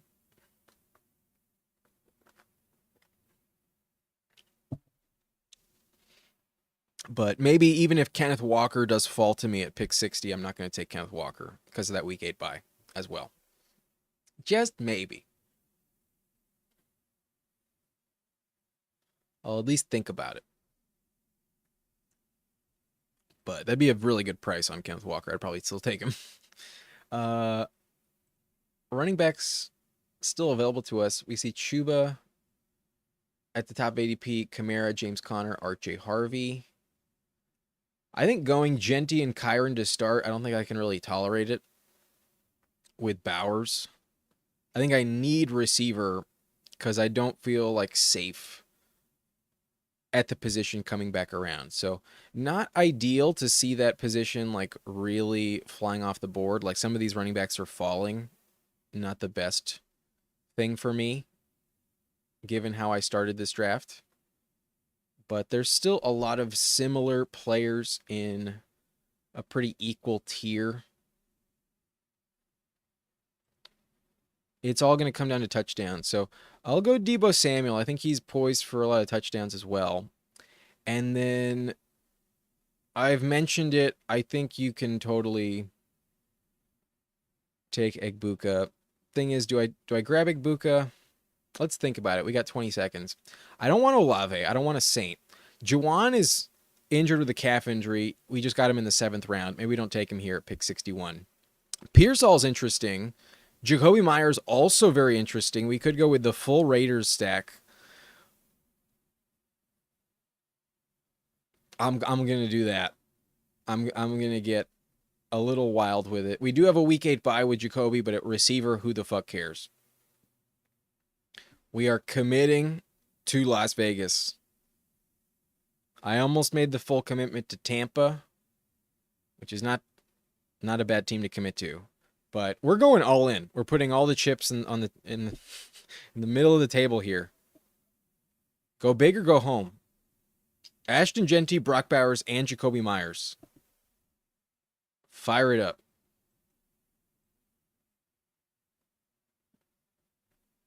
Yeah, week 8 especially is probably the most easy buy-mageddon to fall into. I've noticed that. Whenever I have a situation like this where I got to be wary, then week 8 usually is the reason. But no, I was not going to take off there. Watch me take Geno at the next turn, though. We gotta we gotta learn from Davis Maddock and reach 60 picks on our quarterback. We got to take Geno ahead of ADP at an egregious markup.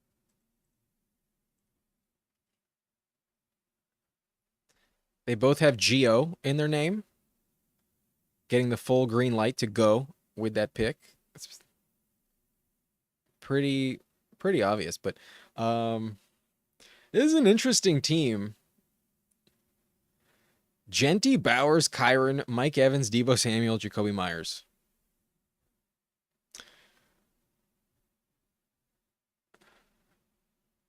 They do play the Giants in week 17.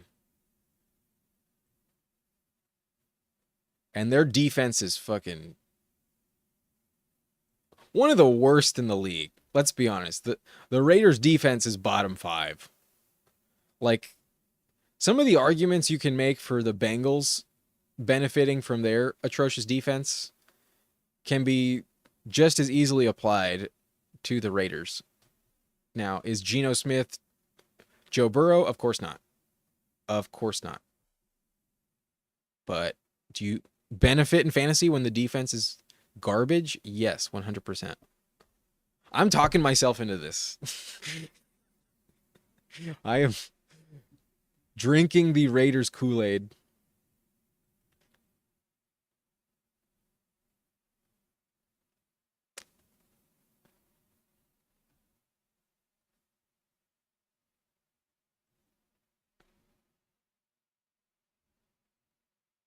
Do we get a Deebo Samuel bring back? Is Deebo Samuel playing the Raiders as well? Not week 17, maybe a different week, but okay, I'm going to go Khalil Shakir. I need receiver. We've gone full fade on Brian Robinson. We're full JCM on this channel. So there's no way in hell I'm drafting Brian Robinson. I'm kind of considering Jordan Mason on this team, not going to lie. However, given some of the risk at receiver, instead I'll grab my boy Jaden Higgins, my highest ranked guy. Keep it moving. And then this does open up like a CJ Stroud selection, if we would like. So we started off RB, tight end, RB, and then take 5 straight receivers. Feels tolerable.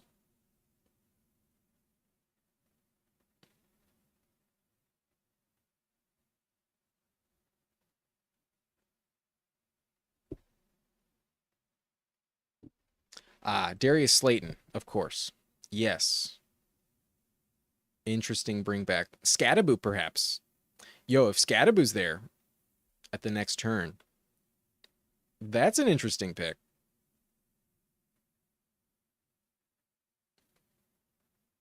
Because I don't need him early in the season, but week 17, if you tell me Scatterboo is like getting all 3 down snaps where like Tyrone Tracy suffers an injury, Scatterboo versus the Las Vegas Raiders in week 17, that could be a piece to win the tournament. Now, in general, I'm never drafting Scatterboo, but we are heavily invested in Las Vegas. We are heavily invested in that Giants matchup. And I don't hate it. If Scatterboo's there at the next turn, I might take Scatterboo. I know his bye is not week 14, so that's also a bonus. I mean, it's not week 8. His bye is in week 14, not week 8. That's what we're trying to avoid when we have Genty and Kyron both with a week 8 bye. Running backs that do not have that is beneficial. But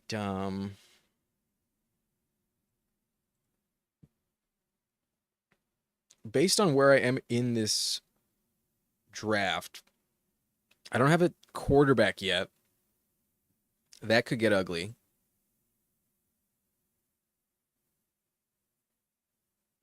Perhaps I should have taken Xavier Worthy at pick 37 instead of Mike Evans, and then given myself the excuse to draft Mahomes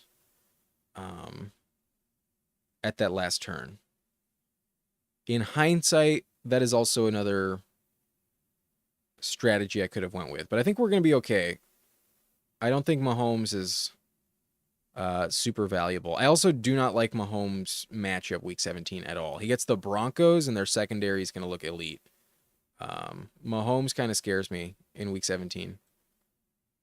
So do a lot of the Chiefs. The Broncos a little bit in that matchup. That's not an easy matchup.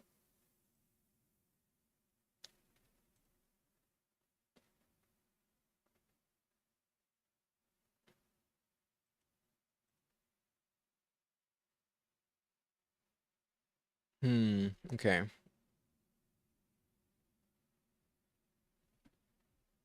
There's not that many guys with rushing value that makes them independent stacking options. I also like some of Drake May's later stacking options. So I'm going to grab Drake May 100% here. And then I did mention it. We're gonna invest in that Raiders Giants matchup. I will go Cam Scatterboo. I don't take him very often, but I think he's fine to come off the board in this 10th round. And when I start off strong with Genty and Kyron Williams, I can tolerate waiting on Scatterboo to pan out. He's impressing in terms of his pass catching ability, but he's also dealing with an injury. Tyrone Tracy has capitalized a little bit, seems to have the job. Right now, Scatterboo's listed behind Devin Singletary, so right now you know he does not have the job. But is he worse than Devin Singletary? Fuck no. He's definitely going to beat out Singletary pretty quickly once he's healthy and running a lot of snaps with the offense. So not worried about Singletary. Will Tracy ever lose the job entirely? Maybe not, but it's possible. And then we know for a fact if Tracy ever goes down, Scatterboo's gonna get all the volume. And I want that week 17 matchup that he offers when I'm this committed to Las Vegas. Like, yeah, it's fun to just bet on Chip Kelly, but I'm also making a big bet that if I make this team to the finals, that Las Vegas Giants game is just going to go nuclear with no defense to speak of.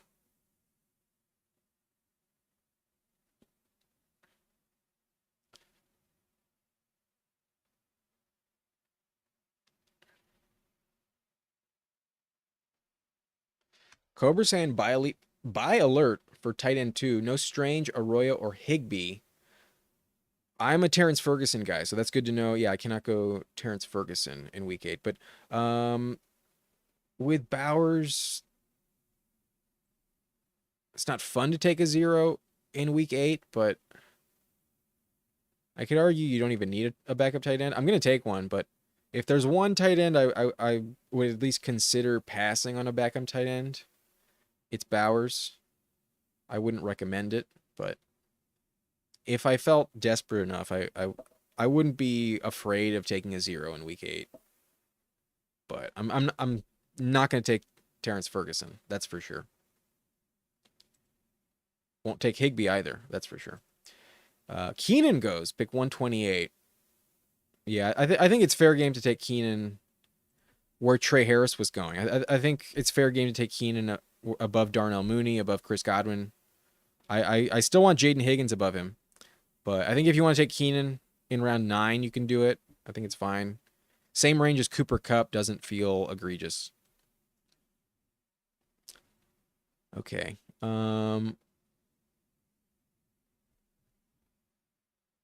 Gonna grab CJ Stroud for the Jaden Higgins stack, and that way, I'm not expecting it, but just in a rare occurrence, if I am sniped on Geno, we're okay. But give me CJ Stroud.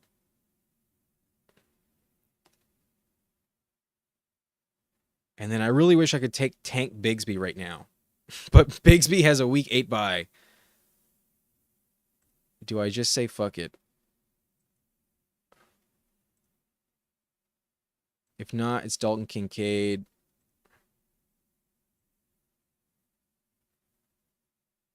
It's Dalton Kincaid.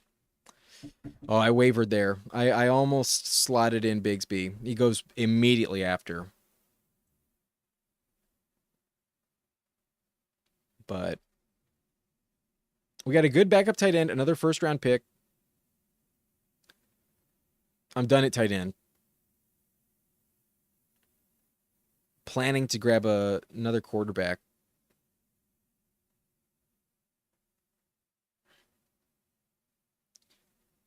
My receiving core has Mike Evans, Deebo Samuel, Jacoby Myers, Khalil Shakir, and Jaden Higgins. If Jaden Higgins is as valuable as I think, then I think CJ Stroud is a good stacking guy to pair up with him.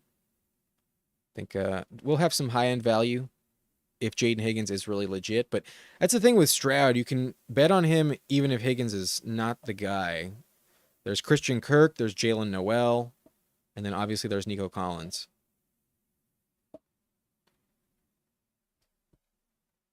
They got a, on paper, upgraded offensive coordinator. So if Stroud bounces back, he was top 5 when healthy in his rookie season.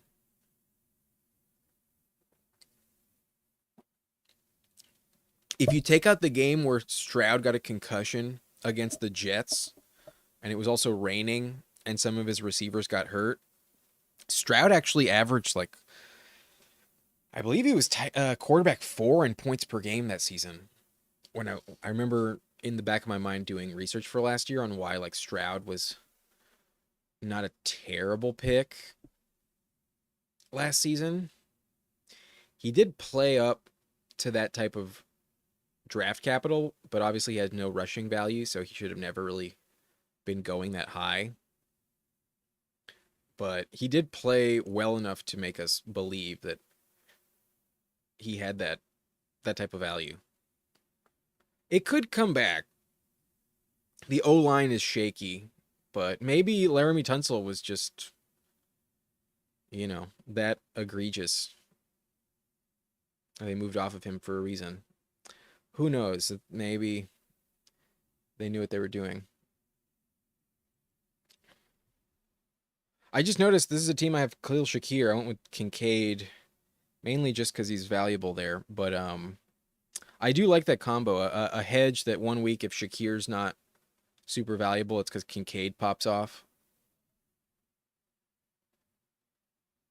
Wasn't planning it, but I don't hate it at all.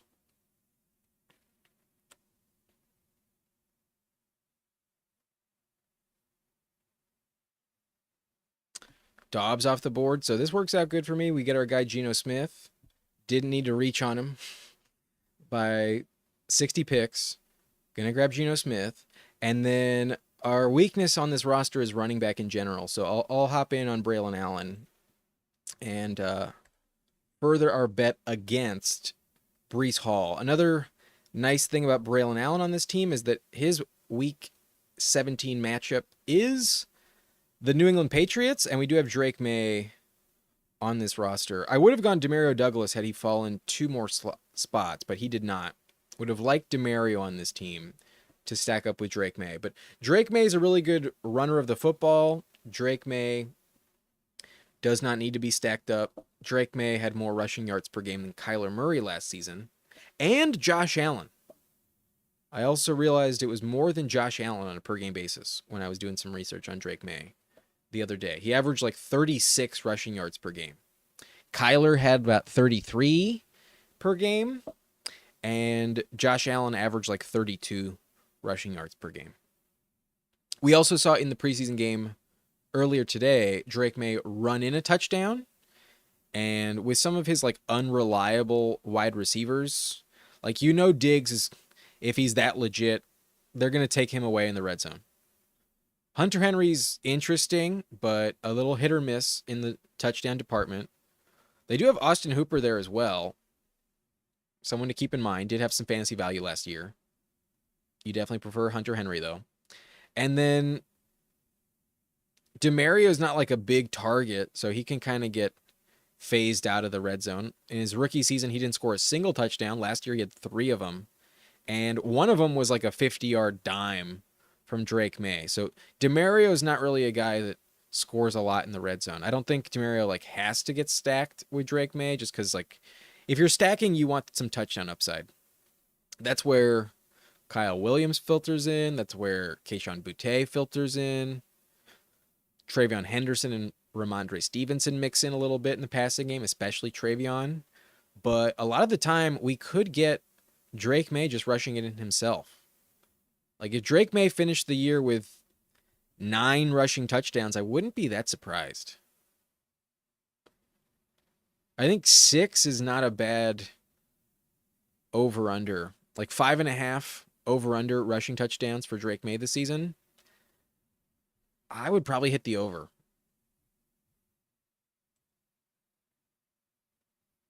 Especially if the line is like 4.5. I think that's a definite over. But 5.5 is a little tricky. He could double it though. We do got a Geno party. The Dome Demon set up for success with a horrible defense. We are fully committed to Las Vegas here. Alec Pierce off the board. You know exactly where we're going. Dante Thornton, motherfucker. I'm not going to take Jack Betch, though. I'm going to pass on Jack Betch.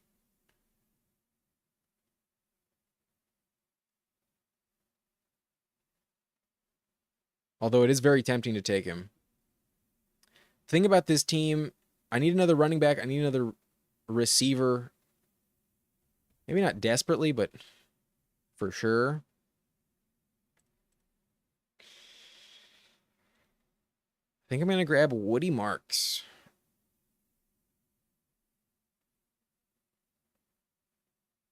But being at the 12th slot, it's extremely unlikely that the receiver I was considering there makes it back. Maybe I should have just taken Torrey Horton. But when Scadaboo's your RB3, I think it kind of helps to have 6 of them. And so I'm going to play it where at the next turn I'll draft another wide receiver and another running back. But maybe just 2 wide receivers. Okay, here's the full roster. We got Drake May, CJ Stroud, Geno Smith. Great quarterback room. Love it. Ashton Genty, Kyron Williams, Cam Scadaboo, Braylon Allen, Woody Marks. I can probably call it done, actually. Probably don't need a 6th. And then wide receiver Mike Evans, Deebo Samuel, Jacoby Myers, Khalil Shakir, Jaden Higgins, and Dante Thornton. I think I need 2 more. And then tight end Brock Bowers, Dalton Kincaid. I think with two more receivers, I think this team is really fucking fire. So maybe we get lucky. Maybe we get the guy I want to circle back. That would be a nice bonus. But I don't think Woody Marks would have circled back. So that's fine. What was the Travion Henderson draft spot in this lobby? We did see Travion go off the board at the 503, pick 51 to the team with CeeDee Lamb, Chase Brown, Garrett Wilson, DJ Moore, and Travion as their RB2. They go Swift, Egbuka, Baker, Dak. Team 3 is not bad. Ramondre, though, I don't love the Ramondre, but having the handcuff is not the end of the world. It's a strategy I've used many times, so not going to shit on it. But we do see Torrey Horton go at the 1704. Not going to get him. So officially, Torrey Horton, if you want to lock him up and not gamble, you got to take him in round 16. However, Jack Betch does fall. I mean, at this point, I might as well, right? But this team goes DeAndre Hopkins, Jalen Royals there. Okay, in the final round, I think I'll take Jack Betch. Fuck it. I'm so committed to Las Vegas. We're drafting every Raider on this team. I love it. And then the last pick, I think I need receiver if I'm going Jack Betch here, for sure. Scott likes A.D. Mitchell. I like A.D. Mitchell too. I think A.D. Mitchell is pretty interesting. If not A.D. Mitchell, we'd be looking at Andre Yoshivas or Roman Wilson or Kayshon Boutte. Kind of want to go Kayshon Boutte, but let's go A.D. Mitchell. Let's go A.D. Mitchell. Saw some good stuff from A.D. Mitchell. Second round pick. Really liked him last year out of the draft. Just did not get his shit together, and Alec Pierce was pretty phenomenal. I do think A.D. Mitchell's better than Alec Pierce. So Alec Pierce always gets drafted. A.D. Mitchell not always. We have a little bit of a unique approach. But the Colts receiving core a little dicey in general. Cobra says Darius Slayton. A little late. Darius Slayton was taken already. Darius Slayton was off the board at 193 at the 1701. So did not have access to Slayton. But did make sense. Not a bad pick. Okay, here's the full roster. One final time. Ashton Jeanty, Brock Bowers, Kyron Williams, Mike Evans, Deebo Samuel, Jacoby Myers, Khalil Shakir, Jaden Higgins, Drake May, Cam Scatterboot, CJ Stroud, Kincaid, Geno Smith, Braylon Allen, Dante Thornton, and then final 3 rounds, Woody Marks, Jack Betch, A.D. Mitchell. Couldn't help myself with the Jack Betch at the 17-18 turn. So Chip Kelly, make it work. Find a way. But that atrocious defense is also going to help us out. I don't hate it. I'm going to acknowledge it's very risky. Could be ass.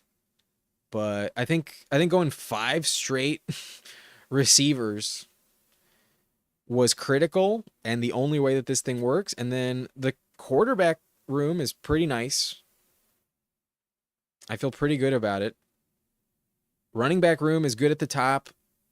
Depth a little questionable, but we got 2 New York backups with upside. We also have Woody Marks, who does also stack up with CJ Stroud. Woody Marks, a very good pass catcher. That's nice. I completely forgot about that. That was not on my radar when I drafted Woody Marks, but this actually works out very well. So that's cool. Maybe I should have taken Jalen Noel. I did pass on Jalen Noel. I didn't realize he was available. So we are learning. I genuinely forgot that I drafted CJ Stroud. Like I was just so yeah, we have 1, 2, 3, 4, 5, 6 Raiders. I probably didn't need Jack Betch. I wish I took Jalen Noel instead of Jack Betch. That's the only pick I regret. But that's okay. Noel was drafted after Jack Betch, so perhaps it's the right move, but yikes. Okay, this was fun. We drafted deep into the night. Maybe that's what led to some of these poor decisions. Trusting the Raiders? Yo, I don't hate it. I've drafted a lot of Raiders teams. Thornton only needs one catch. Thornton can definitely leave a lot on the table for the other guys. But maybe he gets hurt. Maybe Jack Betch gives us some good pop weeks. If Jacoby goes down, then I think Jack Betch fills in as the slot guy a little bit better. But they're probably running a lot of 12 personnel this year. I've heard that what's his name? The tight end they drafted the year before.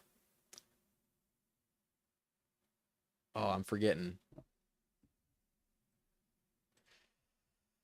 Out of Notre Dame, he was almost a first round pick. He was hyped up. What is his name?